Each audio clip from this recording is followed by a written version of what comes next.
What's going on, everyone? So I'm like super excited for Jarred Vanderbilt this offseason, or this season, period.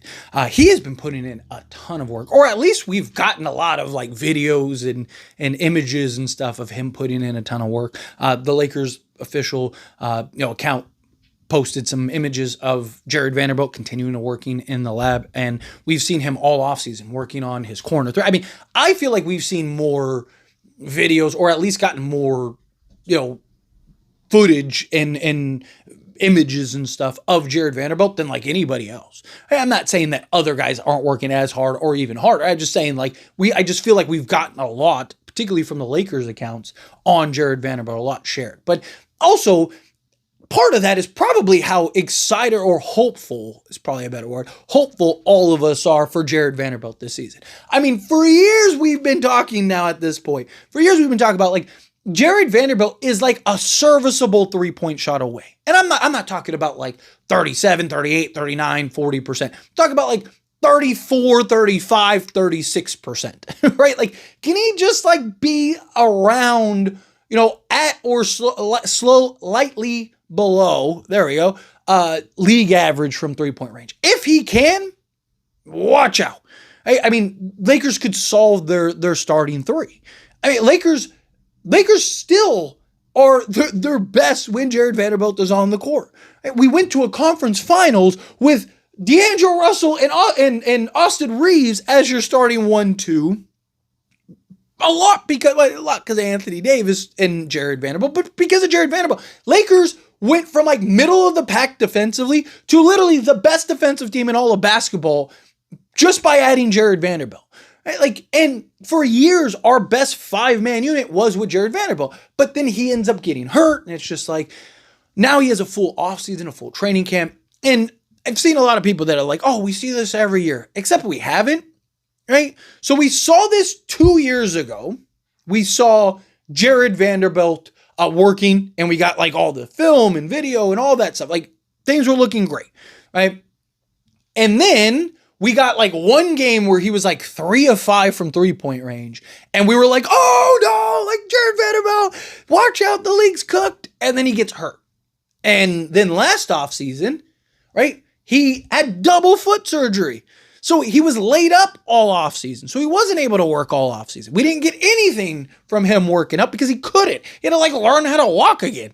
Right? Like, so this offseason is the first offseason where we finally get to see Jarred Vanderbilt back in action, working on his game, doing the dirty work, right? Like, working on his three-point shot, particularly that corner shot. He's actually, so like, I talked about this over on As It Stands Lakers. He's like 36% from the strong side corner, so basically the right corner. He's actually good shooting the three ball from that corner. He's like abysmal from the weak side corner, and then like, above the break threes. So he needs to work on that. But if he just like takes 90% of his threes from the strong side corner, he probably will be about 34, 35, 36%. Last year, he took 22 of those and was, I think it was like 36.7% off the top of my head, or 35. I think it's 35.7%. I think that's what it was. But again, that was the year coming off of double foot surgery, and he looked like he missed a step and all that stuff. And you need your feet to shoot, right? Like, so, no, I am genuinely excited about Jarred Vanderbilt, right? I really do think he, more than anybody, has the potential to make the Lakers. I mean, DeAndre Ayton, definitely too.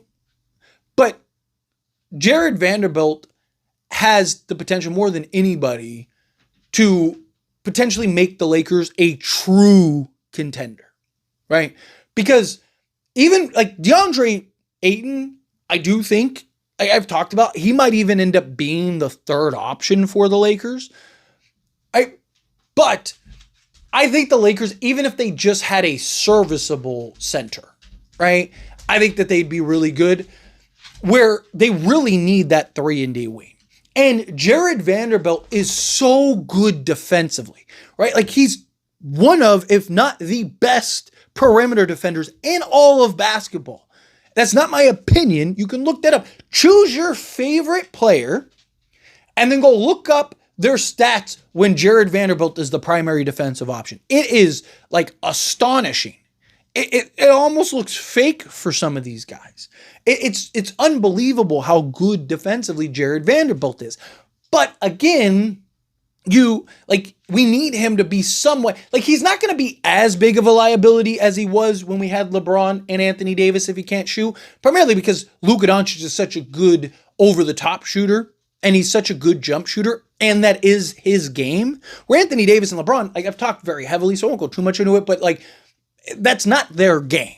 They can shoot over the top, they can be jump shooters, but they don't want to be, right? Like, where Luka, that's what he does. He gets to his spots, elevates, get into his office, shoot over the top, do all that stuff, defense collapse, easy outlet to the lob threat, or just shoots over everybody, right? Like, he's not, like, that's his game. He's not over here, blowing by guys and yamming on everybody and just, right? No, he's getting to his spots, beating guys off the dribble, being crafty, creating that dribble penetration, and then elevating over the top. That's his game, right? So Jarred Vanderbilt, his lack of offense, if teams try to pack the paint, it's not going to be as harmful for the Lakers. Also, LeBron James even has become a better shooter over the years. So it's not going to be as hurtful as it was in previous years where, like, Anthony Davis, he wants to kind of get in that triple threat, beat guys off the dribble with his first step and then kind of get that little floater in that like 10 to 8 foot range, or he just wants to take him straight to the basket and put him in the rim, right? Like, that's his game.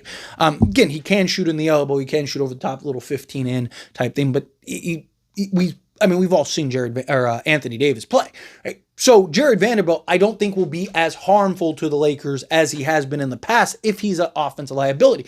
But if he can just get to a 36% three-point shot, Lakers could be the best team in basketball because of his defense and what he brings to this team. You can slot him right in as your starting three, and now he's not a liability offensively. Now teams at least have to be mindful of him, and if not, he can make them pay on a consistent effort. He also needs to finish around the rim better because he has the potential to just feast off of Luka Doncic and him being a lob threat and all that stuff, right? Like, if you can get him to like 10 points a game, right? Like having him average that, but on like good efficiency and particularly from three, that solves all of the Lakers' issues. Because yes, that would be 3 points less than what Rui Hachimura is averaging, but it's also, 20 times better defensively than what Rui Hachimura is averaging. So yeah, Rui Hachimura is giving you 13 points because they both like rebound.